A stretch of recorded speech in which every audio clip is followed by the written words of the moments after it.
Hola, me presento, soy Jesús Santiago Reyes Mata y hoy les vengo presentando este podcast para un trabajo de cultura y derechos humanos. Bueno, para empezar un poco hablando de esto, es que para derechos humanos hay que primero saber cómo es que llegaron a nosotros.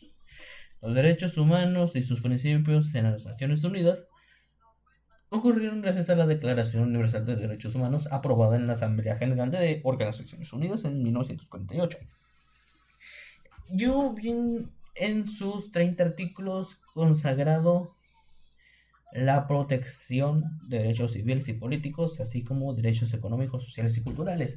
Yo vengo diciendo que esto, o sea, solo simplemente yo, vengo diciendo que esto fue un parteaguas para lo que hicieron una vez, pues, la Alemania nazi y los seguidores impertinentes o el mismo, ustedes ya saben, el vato del bigotito. ¿Por qué estoy diciendo esto? Siempre. Porque tengo entendido, y lo he visto en algunos, que aunque sean que se hace canales así tipo educación y todo lo demás, no pueden decir la palabra con N o el vato del bigotito con su nombre real, por lo mismo que a veces te pueden cerrar el video o simplemente, pues sí, te pueden cerrar el video. Y es porque digo video, si este es un podcast, porque básicamente pues lo vendríamos subiendo a lo que sería una plataforma de redes sociales. En fin, terminando con el relleno, pues sí, o sea, se vengo diciendo, ¿por qué? Por lo mismo de que pasó en los campos de concentración, la Alemania nazi, lo demás de, este, es la cacería de los judíos y todo lo demás, se rompieron varios conocidos derechos humanos. Y aparte, otras cosas que no puedo decir, aparte de esas cosas, porque yo no quiero decir, por lo mismo es que parecería más chisme que una de esta educativa. Bueno, terminamos con eso y pues vamos a hablar de derecho internacional. ¿Por qué digo derecho internacional? Porque tenemos que conocerlo primero.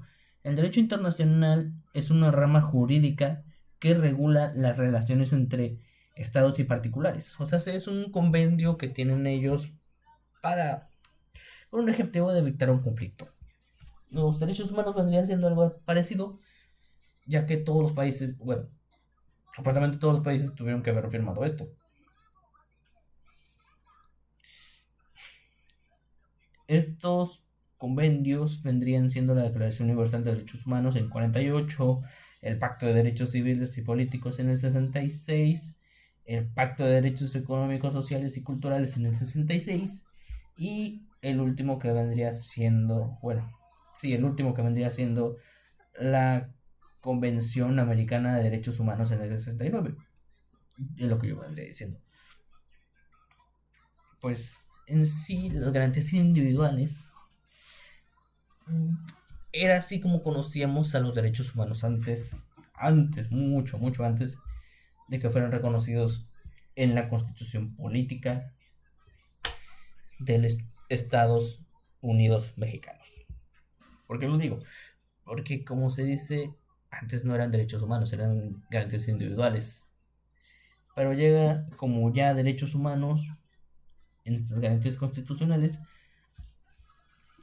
que pues vendrían siendo para la Constitución Política de los Constitución Política de Estados Unidos Mexicanos del artículo primero al 29 y un poco del 123.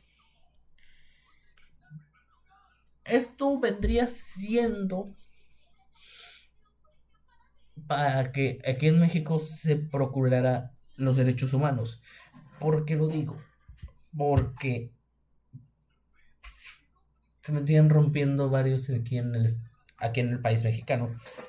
Uno de los ejemplos, cosa que no quiero decir por lo mismo de que no quiero que me cierren el video, se lo diré la fecha, que fue el 68.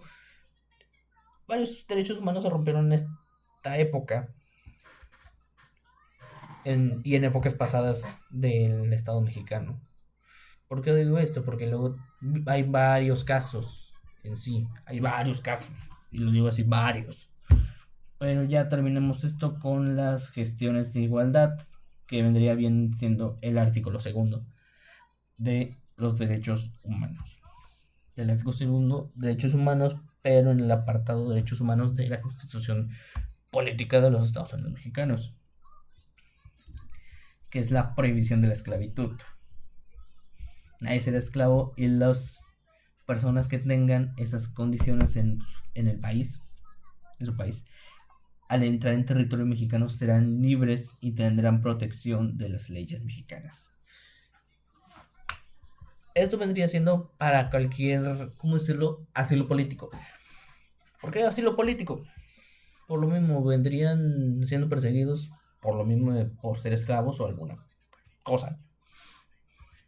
Los mismos derechos humanos vendrían protegiéndote en territorio mexicano. Bueno, eso sería todo para acabar. Soy Jesús Santiago Reyes Mata, me despido y espero que pasen una bonita noche, tarde o día. Buenas noches. Adiós.